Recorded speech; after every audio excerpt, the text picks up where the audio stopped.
Gracias por seguir con nosotros. Estamos en su programa Sigue en Contexto, pues con este tema del presupuesto federal del 2017, en donde vemos que efectivamente hay mucho que se debería de hacer, cosas que no se pensaban tocar y hay que tocarlas, algunas que se dejaron de tocar aún cuando hace algún tiempo se mencionaba que debían de revisarse, por ejemplo, el asunto de generar un sistema nacional de pensiones, dadas las inequidades que existen, todo. Hemos tenido algunos programas de ese tema en este espacio y quizás fuera una manera muy útil de utilizar estos 2 años que quedan, no pensando que este gobierno va a hacer ninguno de los cambios, pero sí quizás generando el consenso político como para ir en tal o cual dirección, ¿no? Podría ser, Marcelo. Sin duda hay que ir sentando las bases y como dices, tal vez sea la tarea un poco del secretario, del nuevo secretario, que tiene una visión de Estado importante, ¿no? Tiene una visión de Estado, ha sido secretario varias veces en distintos ámbitos. Incluso la Secretaría de Hacienda. La Secretaría de Hacienda incluso antes. Y tiene una visión de Estado importante. Yo creo que podría ser la persona indicada precisamente para empezar a tratar de balancear este presupuesto y hacerlo un poco más sostenible en el largo plazo.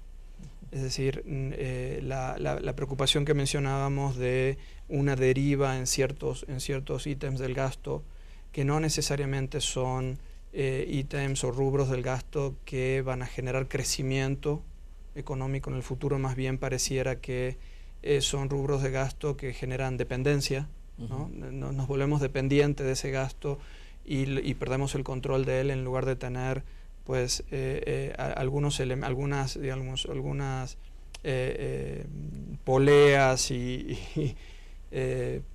digamos algún tipo de herramientas para gestionar el gasto de tal manera de poner a la economía en un sendero de crecimiento, por ejemplo, o estabilizarla. Ese tipo de cosas se están perdiendo con la inercia que está teniendo los presupuestos en los últimos años. Entonces se requiere una visión de Estado para ver qué nos espera en el futuro en términos de crecimiento. Todos sabemos que la economía mundial está en una fase tal vez larga, de mucho tiempo, de crecimiento bajo. Entonces, ¿cuál va a ser el rol del Estado en el crecimiento económico de aquí en más para poder sostener de alguna manera lo que se viene, ¿no? Más gasto de pensión, un mayor gasto social, cómo vamos a financiar ese gasto social, vamos a tener un sistema universal de pensiones, con al menos una pensión básica universal, con acceso básico a la salud, acceso efectivo, que no es lo que se está logrando tampoco, y luego cómo vamos a sostener esos presupuestos, ¿no? Tenemos muchos desafíos en una economía informal muy grande. Nunca me ha gustado el objetivo del gobierno actual de reducir la informalidad en 2 puntos porcentuales por año. Es muy poco, ¿no? O sea, tendríamos que esperar, no sé, 20, 30 años para tener una base más sólida de recaudación que le permita al Estado planear mejor su gasto, tener un gasto estratégico. Todos los países exitosos han tenido un gasto público muy estratégicamente definido hacia educación, hacia salud, hacia protección social, hacia tecnología, incluso apoyos directos a las empresas para poder competir en un mundo cada vez más difícil para las empresas nacionales. Entonces, esa es la visión que necesitamos hacia adelante e ir gestionándola desde ahora, ¿no? ¿Tú cómo ves eso, Ernesto? Habiendo estado en el gobierno muchos años, sabiendo que estos últimos 2 son pues ya diferentes, ya se empiezan a ser muy políticos, pero la parte técnica, ¿cómo ves? No, sin duda, tenemos que ahora sí profundizar mucho más en este debate de qué queremos del gasto público hacia adelante y qué se puede. Hay que decir que se ha avanzado. No todo es un desastre, ¿no? Se ha avanzado, digamos, con las reformas en la parte de política fiscal, pues ya el que todos estemos discutiendo y debatiendo la importancia de la consolidación fiscal o de ajustar nuestras finanzas públicas, pues es un gran avance. Eso hace algunos años todavía no estaba en el debate público y creo que esa primera parte por lo menos pues ya está ganada, ya con la ayuda, si queremos o no, de calificadoras que ya nos pusieron un foco amarillo, o con el propio debate interno de analistas, de economistas, del público en general, pues ya todos nos dimos cuenta de que viene la etapa de vacas flacas, ¿no? La etapa de las vacas gordas con el precio del petróleo a $100 por barril ya pasó.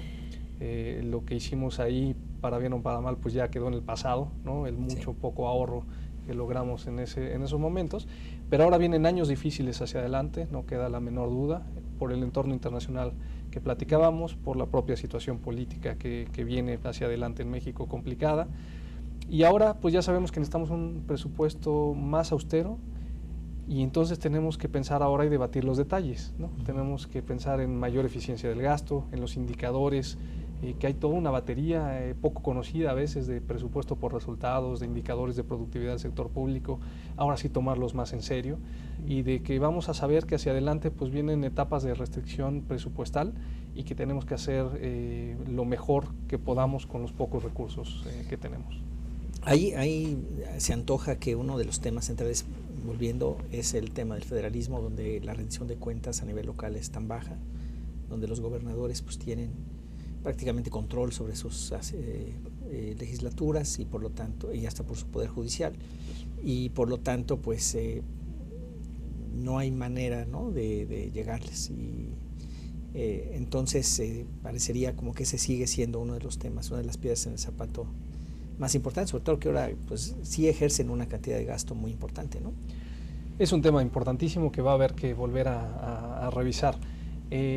Y ahí, más en un plan de anécdota, recordarás que una parte de mi trabajo en la Secretaría de Hacienda tenía que ver con estados y municipios. Sí. Hubo una reforma importante en 2007 que pensamos que iba a cambiar un poco la cara del federalismo en México, dándoles incentivos a los estados y municipios a recaudar más.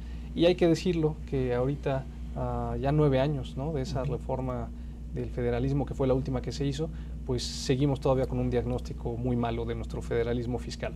¿En qué se resume ese diagnóstico? Los estados y municipios en México reciben el 90% de sus recursos de la federación. Ese es uno de los porcentajes más grandes comparados internacionalmente. En otros países en desarrollo reciben el 60% de la federación. Sí. Ya no digamos en países avanzados que reciben el 30% de la federación, y el resto lo tienen que recaudar ellos pues de una manera eficiente, justa, ¿no? De una manera que recaude localmente lo que necesitan para el propio gasto local. Ese diagnóstico sigue siendo igual, ¿no?, que hace 10 años, que hace 20, que hace 30, no hemos logrado cambiarlo, y ahí está uno de los retos más importantes, junto con la asignación del gasto, ¿no? Como bien decías, Enrique, asignamos cada vez un porcentaje más grande del presupuesto federal a estados y municipios, y paradójicamente pues es menos transparente ese gasto, con menos indicadores de resultados y con menos facultades de fiscalización sobre ese gasto, ¿no? Ese es un tema que hay que repensar sin lugar a dudas.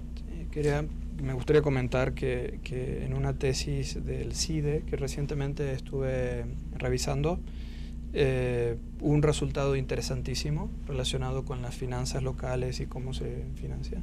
Aquellos estados donde el porcentaje del gasto se financia con recursos propios en mayor medida tienen menores niveles de corrupción. ¿No? O sea, basta que cambie un poquito el esfuerzo que se hace localmente para recaudar, para que se cuiden más esos recursos. Muy interesante, ¿no? Sí, pues, entonces, es tal vez un subproducto, ¿no?, de no solo la eficiencia, sino también qué visión tiene la sociedad de sí misma, las sociedades locales o los estados o los municipios, cuando hacen ese esfuerzo recaudatorio, ¿no? Cuidan más los recursos, los usan mejor, y creo que esa parte de descentralización tiene que darse en mayor medida, como mencionaron. Un primer paso en ese sentido, pues sí es la Ley General de Responsabilidades Administrativas y la de responsabilidad hacendaria también, ¿no? Y la de fiscalización, la que se acaba de aprobar ahora con motivo del Sistema Nacional Anticorrupción, que ya tiene más facultades, o sea, ya es más fácilmente fiscalizar los recursos estatales, ¿no?, que antes no era así.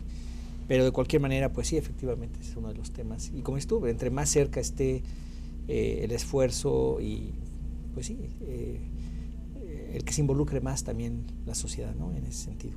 Tenemos un minuto para cerrar el programa. Ernesto, un último mensaje y Marcelo, un último mensaje. Muchas gracias por la invitación. Es un placer estar aquí. Yo creo que justamente este proceso presupuestal pues toma tiempo, ¿no? Como sabemos, se acaba de enviar el presupuesto, tomará hasta el 15 de noviembre, vamos a estar con muchas noticias en muchos sentidos. Y a diferencia de otros presupuestos, como dijimos al principio, este es importante porque mucho de la estabilidad de México va a depender de que podamos dar una señal de finanzas públicas sanas y que el gobierno ya no puede posponer este ajuste importante de gasto. Yo creo que va a haber muchos ojos viendo este presupuesto y nosotros pues estaremos comentando lo que sea necesario para iluminar un poquito más todo este proceso. Bien. Marcelo. Perfecto. La estabilidad macro se tiene que preservar, es algo que se ha ganado con muchos años de sacrificio, no hay que perderlo, pero al mismo tiempo pensar de que me gustaría que las autoridades sientan efectivamente todas estas tensiones que estamos hablando alrededor del presupuesto y que se vaya trabajando de una manera plural con distintos ámbitos de la sociedad y con las distintas entidades en los próximos 2 años en generar presupuestos muy distintos para el futuro, ¿no? Necesitamos un Estado mucho más ágil, que pueda resolver los problemas sociales y económicos del país, y para eso necesitamos presupuestos y una manera de funcionar del Estado muy distinta. Pues sí. Bueno, pues ahí lo tienen ustedes. Ha sido pues una muy buena charla sobre este tema del presupuesto, con algunos metiéndose un poquito a las tripas de la dificultad que tiene.